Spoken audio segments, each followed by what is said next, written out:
Rema hari ini, Roma 1 ayat 4. Dan menurut Roh Kekudusan dinyatakan oleh kebangkitannya dari antara orang mati, bahwa Ia adalah anak Allah yang berkuasa, Yesus Kristus Tuhan kita.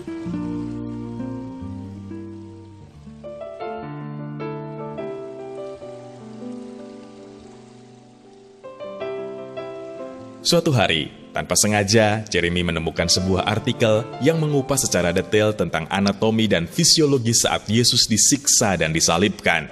Saat membacanya, Jeremy cukup tercengang karena ia membayangkan yang Tuhan Yesus rasakan saat itu, ketika dia harus didera dan disiksa, kemudian disalibkan. Tak pernah terfikir oleh Jeremy sebelumnya betapa mengerikan dan mencekamnya kejadian itu. Jeremy memejamkan mata dan membayangkan jika ia berada di sana, melihat Tuhan dicambuk dan disiksa oleh para tentara Romawi.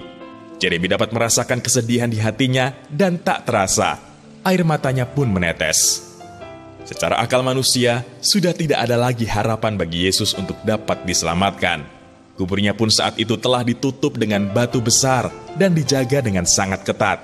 Melihat hal tersebut, banyak orang berpikir bahwa Yesus sudah berakhir. Kematiannya saat itu adalah kematian final. Sudah tidak ada harapan lagi untuk dia bisa bangkit kembali. Namun, ternyata Tuhan menepati janjinya bahwa pada hari yang ketiga, Tuhan Yesus akan bangkit kembali. Momen kebangkitan Tuhan Yesus ini adalah suatu peristiwa yang belum pernah terjadi sebelumnya. Melalui peristiwa ini, kita belajar bahwa momen kebangkitan Tuhan Yesus adalah suatu momen yang berharga. Tidak secara kebetulan jika rema gereja kita pada bulan ini adalah kebangkitan yang belum pernah kita alami sebelumnya. Ya, melalui rema ini, Tuhan Yesus ingin menyampaikan bahwa apapun momen kematian yang sedang kita alami saat ini, Tuhan sanggup membangkitkannya. Mungkin banyak dari kita yang saat ini merasa harapan dan impian kita sudah mati. Pernikahan, bisnis, ekonomi, dan kehidupan rohani kita sudah di ujung tanduk. Dan masih banyak lagi. Namun, percayalah bahwa kuasanya sanggup membangkitkan segala hal yang tampaknya sudah mati dalam hidup kita menjadi kemenangan yang mutlak. Tak peduli semustahil apapun, kuasa kebangkitan Yesus akan membuat kita mengalami hal-hal ajaib yang belum pernah terjadi sebelumnya dalam hidup kita.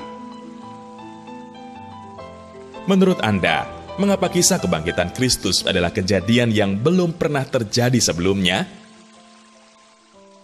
Hal apa yang selama ini sangat Anda rindukan tetapi belum pernah terjadi dalam hidup Anda? Pengharapan apa yang terkandung dalam peristiwa kebangkitan Kristus bagi Anda? Tuhan Yesus, kami percaya kuasa kebangkitan-Mu akan membawa banyak terobosan dan hal-hal baru yang belum pernah terjadi dalam hidup kami selama ini. Segala sesuatu yang telah mati dalam hidup kami akan Kau bangkitkan kembali bersama dengan Engkau. Kebangkitan besar yang belum pernah kami alami sebelumnya. Terima kasih Tuhan. Di dalam nama Tuhan Yesus, kami berdoa. Amin. Kisah kebangkitan Kristus adalah kejadian yang belum pernah terjadi sebelumnya.